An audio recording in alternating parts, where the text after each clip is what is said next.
नमस्कार साथियों, मैं अजय एक बार फिर से आप सभी का स्वागत करता हूं और हार्दिक अभिनंदन करता हूं एनसीईआरटी की इस जीके जीएस व्याख्या सीरीज में। इस सीरीज का होने वाला है ये क्लास नंबर 16।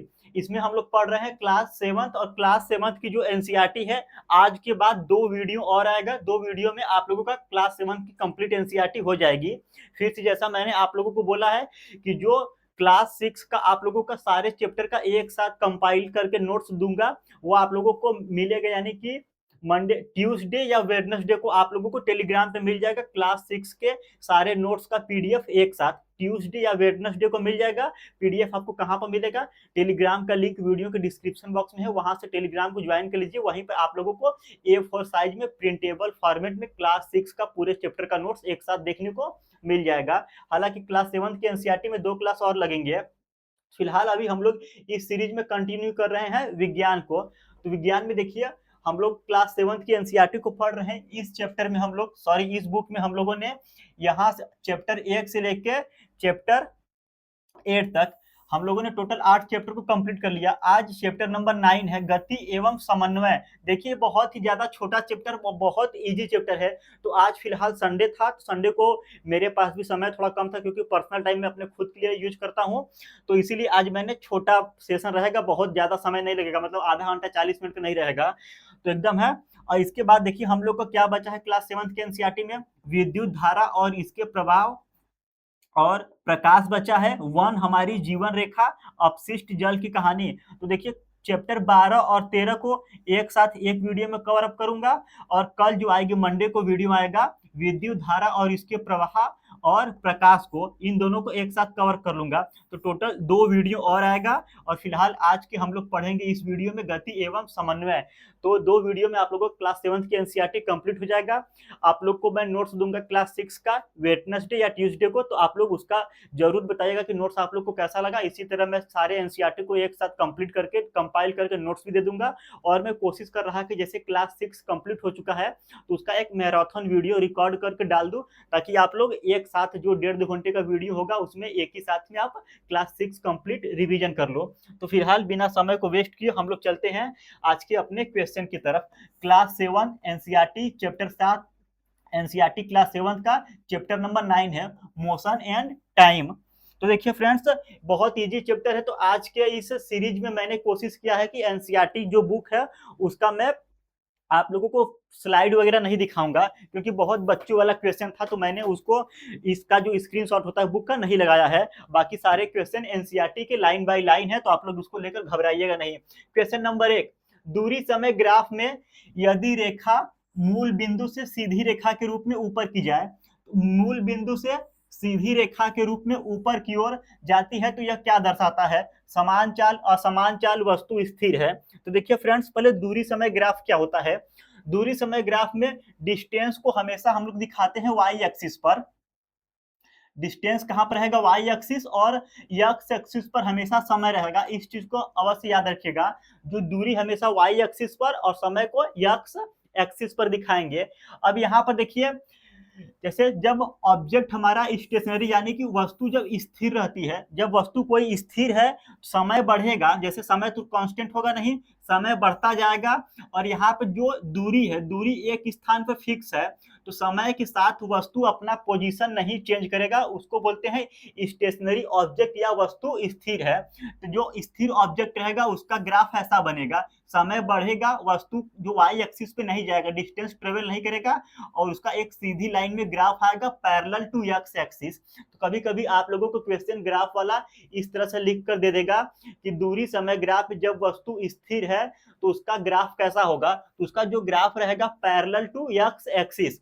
फिर इसी तरह देखिए यूनिफॉर्म मोशन, जैसा कि हम लोगों के क्वेश्चन में पूछा गया था कि रेखा मूल बिंदु से सीधी रेखा के रूप में ऊपर गति करती है। कैसे गति करती है? सीधी रेखा के रूप में ऊपर गति। सीधी रेखा के रूप में ऊपर गति ऐसे होगा, यानी कहीं ना कहीं ये बात किया जा रहा समान चाल, यूनिफॉर्म स्पीड की बात कर रहा। तो ग्राफ से देखते हैं, यहाँ पे हम लोगों का डिस्टेंस और टाइम ग्राफ है। देखिए यहाँ पर यूनिफॉर्म मोशन है, यानी कि समय के साथ साथ ऑब्जेक्ट का जो डिस्टेंस वो भी बढ़ रहा। इतने समय में इतना डिस्टेंस, समय बढ़ेगा डिस्टेंस बढ़ेगा, यानी कि जैसे जैसे समय बढ़ेगा डिस्टेंस बढ़ता जाएगा। यहाँ पर एक समान चाल आएगा, यूनिफॉर्म स्पीड। क्या रहेगा इसका जो चाल रहेगा? यूनिफॉर्म, मतलब जैसे समय बढ़ेगा वैसे चाल भी समय के सापेक्ष बढ़ता रहेगा। समान समय में समान चाल तय करेगी। तो जो यूनिफॉर्म स्पीड होता है इसमें क्या होता है कि समान समय में कोई वस्तु समान चाल तय करेगी या समान दूरी। तो इसका जो आंसर होगा यूनिफॉर्म स्पीड, यानी कि समान चाल। और स्थिर ऑब्जेक्ट का हम लोगों ने पढ़ लिया। एक होता है non uniform motion. Non uniform यानी कि असमान चाल दो प्रकार का होगा, एक में चाल बढ़ेगा और एक में चाल कम होगा। जैसे कि देखिए यहाँ पे एक्स एक्सिस पे समय बढ़ रहा और वाई एक्सिस पे जो दूरी है समय के साथ दूरी ज्यादा बढ़ रहा, इसका ग्राफ इस तरह से आएगा। यहाँ पे असमान चाल में जो चाल है बढ़ता हुआ रहेगा, समय के साथ स्पीड बढ़ेगी। जैसे हम बाइक चला रहे हैं तो शुरुआत में बाइक चल रही 10 किलोमीटर प्रति आवर, फिर 15 किलोमीटर, 20 किलोमीटर, 25 किलोमीटर प्रति आवर, धीरे धीरे उसका स्पीड बढ़ रहा। ये होता है असमान चाल में। और दूसरा होता है समय के साथ उसका जो डिस्टेंस कम होगा, यानी कि जब हम लोग ब्रेक मार रहे हैं, बाइक 60 की स्पीड पे चल रही, समय एक साथ बढ़ रहा, अब हम ब्रेक लगाएं तो चाल क्या होगा? 60 से 55, 50, 45, 40 इस तरह से कम होता दिखेगा। अगला प्रश्न, यदि दूरी समय ग्राफ में रेखा क्षैतिज है तो इसका क्या अर्थ है? दूरी समय ग्राफ में रेखा क्षैतिज है, क्षैतिज वाला कहां पर मिलता है? इसमें, यानी कि स्टेशनरी ऑब्जेक्ट में वस्तु क्या है? स्थिर। Object is at rest, option A. Question number 3, एक दूरी समय ग्राफ में दो रेखाएं ए और बी है जहां ए की ढाल बी से अधिक है, सही कथन चुनिए। तो ध्यान से देखिए, एक दूरी समय ग्राफ है, ग्राफ में दो रेखाएं ए और बी है, यानी कि जो दो स्लोप है ए और बी है, जहां ए की ढाल बी से अधिक है। अब ढाल होता क्या है? देखिए जैसे मैं दो लाइन दिखा रहा, आप बताओ किसकी ढाल अधिक है? यहां पे मैंने दिया, यहां पर इसको लाइन ए मान लो, इसको लाइन बी मान लो। अब आप बताओ ए का स्लोप अधिक है या बी का स्लोप? अब जाहिर सी बात कहोगे कि जो ए का स्लोप ज्यादा है, स्लोप मतलब कितना उस पर ज्यादा ढाल है, जितना ज्यादा ढाल रहेगा उतना ज्यादा स्लोप रहेगा। ए का स्लोप ज्यादा है बी के तुलना में। अब आ जाइए क्वेश्चन पे, हम लोग ग्राफ से समझते हैं। बोला है क्वेश्चन में ए का ढाल बी से ज्यादा है, तो यहाँ पर देखिए हम लोग इस लाइन को ए मान लो और इस लाइन को बी मान लो। तो जिसका ढाल ज्यादा रहेगा उसका स्पीड ज्यादा रहेगा। जैसे देखो यहाँ पे समय बढ़ रहा, धीरे धीरे समय बढ़ेगा और धीरे धीरे डिस्टेंस बढ़ेगा। अगर यहाँ पे मैं कोई पैरामीटर दे रहा 10 metre, 20 metre, 30 metre, 40 metre, 50 metre, तो देखोगे समय के सापेक्ष स्पीड बहुत तेजी से बढ़ता जा रहा। यहाँ पर क्या है कि जितना ज्यादा ढाल रहेगा स्पीड उतना ही तेज होगा, और जितना ज्यादा कम ढाल रहेगा स्पीड उतना ही कम रहेगा। तो फिलहाल इस क्वेश्चन ने पूछा है एक दूरी समय ग्राफ में दो रेखाएं ए और बी है जहां ए ढाल बी से अधिक है, सही कथन चुनिए। तो जो ए का ढाल अधिक है तो ए की चाल अधिक होगी, जिसका ढाल अधिक होगा चाल भी उसका अधिक होगा। अब देखिए स्लोप दिखाता क्या है? स्लोप स्पीड को दिखाता है। फार्मूला क्या होता है? Speed equals to distance upon time होता है। Speed equals to distance upon time, तो जो स्लोप है वही डिस्टेंस को दिखाएगा। एक दूरी समय ग्राफ में वस्तु पहले 5 सेकंड तक स्थिर रहती है, फिर समान चाल से चलती है, गति ग्राफ कैसा होगा? तो देखिए बोल रहा है दूरी समय ग्राफ में वस्तु पहले 15 सेकंड तक स्थिर रहती है। तो हम लोग एक ग्राफ बनाते हैं।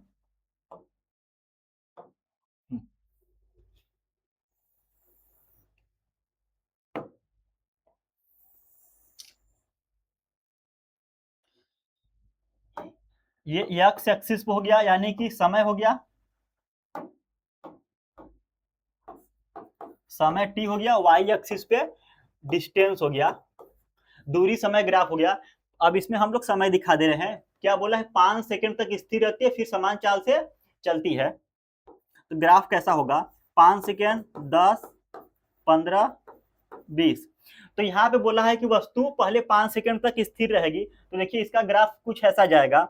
पहले मान के चलिए कि वस्तु यहाँ से चलना शुरू कर रहा, वस्तु ऑब्जेक्ट जो है 10 मीटर की दूरी से चलना शुरू कर रहा, तो पहले इसका जो 5 सेकंड तक स्थिर रहेगी, तो 5 सेकंड तक यहाँ पर वस्तु को स्थिर कर दिया, यानी कि 5 सेकंड में अगर 10 मीटर की दूरी पर है तो 10 मीटर की दूरी पर ही खड़ा रहेगा। फिर उसके बाद बोल रहा फिर समान चाल से चल रही। समान चाल में हमेशा जो ग्राफ में ऐसे बनेगा एक स्ट्रेट लाइन। तो देख लीजिए 5 सेकंड के बाद एक समान चाल से चल रही, तो ग्राफ इसका कुछ ऐसा दिखेगा। पहले क्षैतिज फिर सीधी रेखा, तो देखिए जो पहले क्षैतिज रेखा बनेगा, यहाँ पहले क्षैतिज रेखा फिर एक सीधी रेखा जाएगी, तो ऑप्शन ए बिल्कुल करेक्ट होगा। अगला प्रश्न, यदि एक वस्तु 60 किलोमीटर प्रति आवर की चाल से चल रही है तो उसकी चाल मीटर प्रति सेकंड में क्या होगी? 60 गुणे 5/18, 50/3, यानी कि आप लोगों का आ जाएगा 16.67 मीटर पर सेकेंड। देखिए हालांकि ये क्वेश्चन आप लोगों का एग्जाम में नहीं पूछा जाएगा, परंतु हम लोग क्लास 7th के एनसीईआरटी पढ़ रहे हैं, तो क्लास 7th के एनसीईआरटी में मैंने आप लोगों से प्रॉमिस किया है कि जो भी आप लोगों को लाइन बाय लाइन एकदम इंपॉर्टेंट फैक्ट रहेगा मैं आप लोगों को अवश्य कराऊंगा इस सीरीज में, चाहे वो हार्ड हो, चाहे मीडियम हो, चाहे आसान से आसान हो। तो इसीलिए चैप्टर में दिया हुआ था आसान से आसान है, हालांकि एग्जाम में नहीं पूछा जाएगा ये क्वेश्चन, फिर भी मैं करा रहा हूं क्योंकि एनसीईआरटी हम लोग लाइन बाय लाइन पढ़ेंगे। तो देखो किलोमीटर प्रति आवर को मीटर पर सेकेंड में बदलने के लिए क्या करते हैं? 5/18 से गुणा करते हैं, और मीटर पर सेकेंड को किलोमीटर प्रति आवर में बदलने के लिए 18/5 से गुणा करोगे तो ये कन्वर्ट हो जाएगा किलोमीटर प्रति आवर में। इस चीज को आप लोग ध्यान रखिएगा। अगला प्रश्न, एक वस्तु 100 मीटर दूरी 20 सेकेंड में तय करती है, उसकी चाल क्या होगी? Speed equals to distance upon time, 100 metre upon 20 second, यानी कि 5 मीटर पर सेकेंड। तो देख लीजिए बहुत आसान है, फिर भी मैं आप लोगों को एनसीईआरटी लाइन बाय लाइन करा रहा, तो हर एक पॉइंट को मैं छोड़ने वाला हूं नहीं, चाहे वो कितना भी आसान से आसान हो। एक व्यक्ति 40 किलोमीटर प्रति आवर की चाल से आधा रास्ता तय करता है, जो आधा रास्ता है 40 किलोमीटर प्रति आवर की चाल से, और शेष जो आधा दूरी है 60 किलोमीटर प्रति आवर की स्पीड से तय करता है। इसकी एवरेज स्पीड पूछ रहा, तो एवरेज स्पीड में क्या करना है? एवरेज स्पीड में क्या होता है? फार्मूला लगा दो, 2ab upon a plus B, 2 गुणे पहला 40 किलोमीटर, फिर दूसरा क्या है 60 किलोमीटर, अपान 40 प्लस 60, 2 गुणे 40 गुणे 60/100, 2 जीरो से 2 जीरो कट गया, 4 दूना 8 6 48, 48 किसमें है? Kilometre per hour, 48 kilometre per hour इसका क्या हो जाएगा? एवरेज स्पीड हो जाएगा। एवरेज स्पीड, अगर मान के चलिए कि आपको फार्मूला नहीं पता है, जब फार्मूला नहीं पता है तो आपको ऐसे क्वेश्चन को सॉल्व करने के लिए जो 40 और 60 का क्या करो? एलसीएम लो। 40 और 60 का क्या होगा? एलसीएम 120 होगा, 120 हो गया। अब यहाँ पर दिया है 40 किलोमीटर प्रति आवर की चाल से आधा रास्ता तय करता है, समय क्या होगा? जो समय होगा हम लोगों का आधा रास्ता 120 का आधा क्या होगा? समय बराबर दूरी बटे चाल, तो टोटल हमने जो एलसीएम निकाला डिस्टेंस 120 है, 120 का आधा रास्ता 60 होगा, और 60 में स्पीड कितना है? 40 का, 40 यानी कि 3/2, 1.5 आवर आ गया। फिर देखिए शेष आधा रास्ता, यहाँ पर समय आ गया, फिर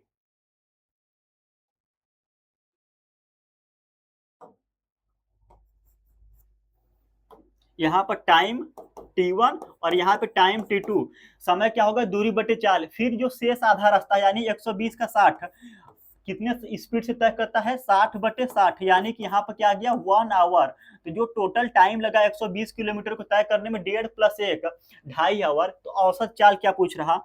एवरेज स्पीड होगा, चाल बराबर दूरी बटे समय, तो टोटल दूरी जो एलसीएम वाला आया है 120, 120 बटे टोटल समय 1.5 + 1 2.5 आवर होगा, 2.5 आवर।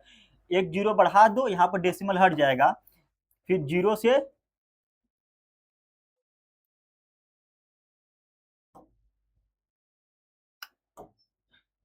यहाँ पर फिर डेसिमल हटाओगे तो यहाँ पर ऊपर जीरो बढ़ जाएगा, 25 चौक का 100, 20 हो गया, 20 में एक जीरो लगाओगे 200, 25 अठे 200, क्या हो गया? 48 kilometre per hour, 48 kilometre per hour. इसको इस तरह से भी आप लोग सॉल्व कर सकते हो। फार्मूला याद है तो अच्छी बात है, फार्मूला नहीं याद है तो इस तरह से एलसीएम लेके सॉल्व करना पड़ेगा।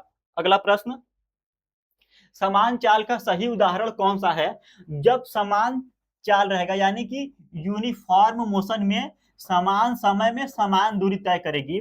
इस तरह से होता है इसका ग्राफ। इसका जो ग्राफ हो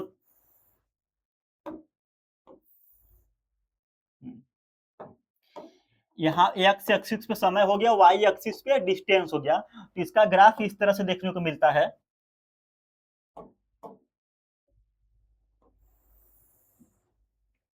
समान समय में समान दूरी तय करेगी। तो ऑप्शन ए बिल्कुल करेक्ट है। अगला प्रश्न, यूनिफॉर्म मोशन का यहाँ पर है ग्राफ, समान समय में समान दूरी इस प्रकार का होगा। बहुत बेसिक लेवल के ग्राफ में देखिए फ्रेंड्स, एक महीने बहुत पहले सेशन कराया था, 2-2.5 महीना पहले ग्राफ में जितने भी टाइप्स के easy to hard level question बनते हैं सारा कंप्लीट कराया था। तो फिर मैं किसी दिन प्लान कर रहा कि ग्राफ का एक अलग से डेडिकेटेड वीडियो बना दूं, ताकि चाहे आपका primary, junior, TGT, even PGT हो, ग्राफ का कोई सा भी क्वेश्चन पूछा जाए आसानी से बन जाए। यदि एक वस्तु 0 से 10 सेकंड में 50 मीटर और 10 से 20 सेकंड में 100 मीटर चलती है, तो गति कैसी होगी? तो देखो, एक वस्तु 0 से 10 सेकंड में 50 मीटर चल रही, 0 से 10 सेकंड में 50 मीटर और 10 से 20 सेकंड में 100 मीटर चल रही, तो गति यहाँ पर जो होगा असमान चाल होगा। इसको हम लोग एक बार ग्राफ के थ्रू देख लेते हैं। देखिए इसका ग्राफ कैसा बनेगा। वैसे तो ग्राफ बनाने की कोई आवश्यकता है नहीं, फिर भी एक बार हम लोग ग्राफ बना के देख लेते हैं। तो इसको मैं ले रहा 20, 40, 60, 80, 100, 120। इसको लाइन को थोड़ा सा बढ़ा दूं यहाँ पर, 120, 140 हो गया और 160 हो गया। 20, 40, 60, 80, 100, 120, 140 और 160। ये वाई एक्सिस है, तो वाई एक्सिस पे हम लोग क्या लेंगे, डिस्टेंस लेंगे। वाई एक्सिस पे डिस्टेंस और एक्स एक्सिस पे समय लेंगे। तो समय को हम लोग लेते हैं 10 सेकेंड, 20 सेकेंड, 30 सेकेंड, 40 सेकेंड। 10, 20, 30 और 40। इसका देखिए ग्राफ कैसा बनेगा। हाँ। बोल रहा कि एक वस्तु 0 से 10 सेकेंड में 50 मीटर, तो 0 से 10 सेकेंड में 50 मीटर, तो 50 मीटर आएगा कहां पर, 50 यहां पर होगा, यहां पे हो गया 50 और 10 सेकेंड में यहां पर, तो 50, 10 सेकेंड यहां पर 50 यहां पे, यहां तक आएगा। तो इसका जो लाइन होगा 0 से 10 सेकेंड में ग्राफ ऐसे बनेगा, ये पॉइंट ऐसे।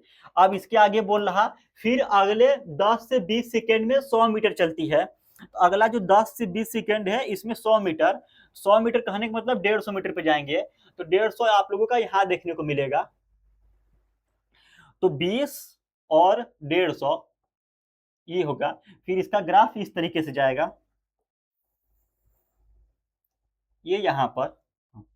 तो बताओ ये क्या ग्राफ है, समान चाल का ग्राफ है, वस्तु स्थिर नहीं। ये जो ग्राफ है असमान चाल का है, असमान चाल का। इस तरह से एक बहुत ही आसान सा है, बहुत डिफिकल्ट इसमें कुछ है नहीं।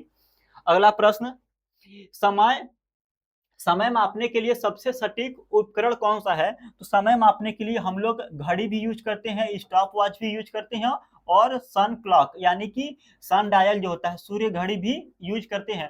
परंतु देखिए सबसे सटीक पूछ रहा, तो बताइए सबसे सटीक हम लोग जो घड़ी यूज करते हैं, यानी कि जो हम लोग के घरों में दीवार पे घड़ी लगा रहता है, उससे हम लोग कम से कम बस खाली 1 सेकेंड नाप सकते हैं, 1 सेकेंड तक।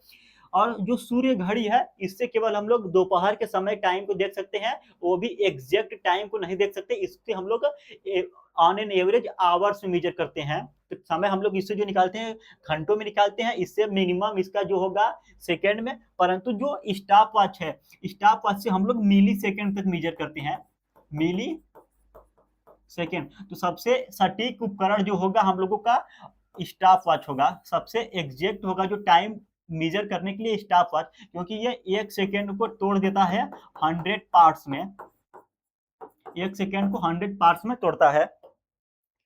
यदि कोई वाहन 72 किलोमीटर प्रति आवर की चाल से चल रहा है, तो वह 10 सेकेंड में कितनी दूरी तय करेगा? इसको कर लीजिए, क्या ही करना है इसमें। जो डिस्टेंस बराबर स्पीड, दूरी बराबर चाल गुणे समय होता है। अब यहाँ पर दिया गया है 72 किलोमीटर पर आवर, 72 को 5/18 कर दो, मीटर पर सेकंड में हो गया, और समय क्या है 10 सेकंड है। तो 18 चौक 72, 5 चौक का 20, एक जीरो बढ़ा दो, 200 मीटर। इसका जो सही आंसर होगा 200 मीटर। दो वस्तुएं ए और बी समान दूरी अलग अलग समय में तय करती हैं, कौन तेज है? ध्यान से सुनिए, दो वस्तुएं हैं, एक वस्तु ए है और दूसरी वस्तु बी है, जो समान दूरी अलग अलग समय में तय करती हैं, तो कौन तेज है? वही तेज होगा जो कम समय लो, क्योंकि जो डिस्टेंस है एक समान है। जब डिस्टेंस फिक्स है तो जितना ज्यादा कम समय लेगा वो उतना ही ज्यादा तेज होगा।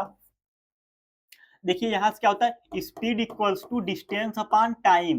तो जो स्पीड है किसके प्रोपोर्शनल होता है? टाइम के प्रोपोर्शनल होता है। अगर समय कम होगा तो स्पीड बढ़ेगी, अब समय जब कम होगा तो स्पीड क्या होगा? बढ़ जाएगी। बिल्कुल सही, तो जो समय कम लेगा उसका स्पीड ज्यादा होगा।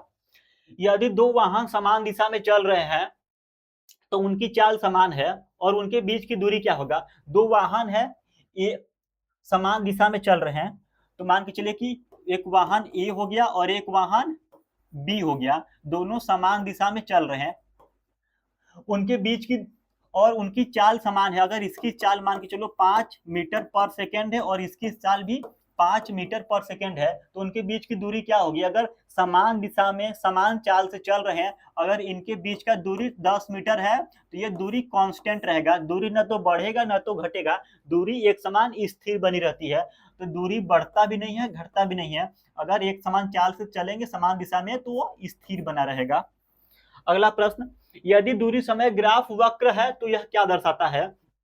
देखो, यूनिफॉर्म मोशन में हम लोग को ग्राफ वक्र नहीं मिलेगा, यूनिफॉर्म मोशन में हम लोगों का एक स्ट्रेट लाइन मिलेगा इस तरह से।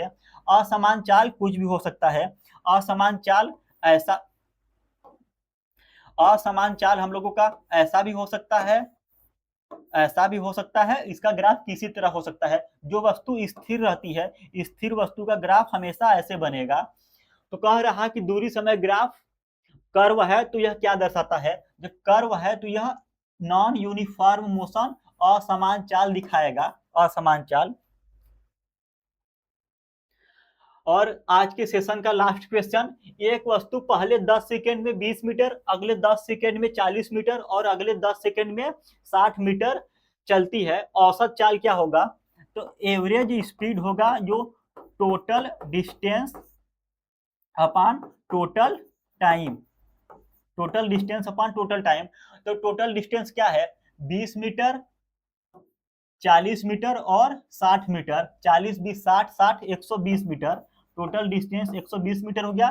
टोटल समय 10 20 और 30 सेकेंड है, टोटल 30 सेकेंड। तो इसका जो हो जाएगा 4 मीटर पर सेकेंड, एवरेज स्पीड 4 मीटर पर सेकेंड। हालांकि फ्रेंड्स आज का सेशन जो है आप लोगों को एकदम बच्चों वाला लगा होगा, एकदम आसान से आसान लगा होगा, परंतु मैं क्या करूं, हम लोग पढ़ रहे हैं एनसीईआरटी लाइन बाय लाइन, तो जो भी कॉन्सेप्ट हो गया, जो भी छोटा से छोटा या कठिन से कठिन चीज एनसीईआरटी में दिया है, लाइन बाय लाइन में आप लोगों को हर एक चीज कवर अप करते इसी तरह चलता रहूंगा। और फ्रेंड्स इस सेशन को हम लोग आज यहीं तक समाप्त करते हैं। कल हम लोग पढ़ेंगे विद्युत धारा और इसके प्रभाव, और इसी के साथ एक चैप्टर और है प्रकाश। तो क्लास 7 की एनसीईआरटी में 2 चैप्टर को एक साथ कवर करेंगे, फिर इसके बाद अपशिष्ट जल की कहानी और 1 हमारी जीवन रेखा, ये 2 चैप्टर है। तो 4 चैप्टर को 2 वीडियो में हम लोग कवर अप कर लेंगे, यानी कि 2 क्लासेस में आप लोगों का क्लास 7 एनसीईआरटी कंप्लीट हो जाएगा। इसका जो बोर्ड पीडीएफ है टेलीग्राम पे डाल दिया हूँ, टेलीग्राम का लिंक वीडियो के डिस्क्रिप्शन बॉक्स में है, तो वहां पर जाइए, तुरंत इसका बोर्ड पीडीएफ प्राप्त हो जाएगा। फिर से फ्रेंड्स, आप सभी लोगों को सेशन पसंद आया हो तो सेशन को लाइक कर दीजिए, चैनल को अभी तक सब्सक्राइब नहीं किया है तो सब्सक्राइब कर दीजिए। और फ्रेंड्स वीडियो के कमेंट सेक्शन में एक हाइप वाला बटन आता है, तो प्लीज आप लोग वीडियो में जो हाइप वाला बटन है वहां से हाइप कर वीडियो कर दीजिए, इससे क्या है कि यूट्यूब वीडियो का रीच बढ़ा देता है। तो फिर से मिलते हैं एक नए सेशन में, तब तक आप सभी का बहुत बहुत धन्यवाद।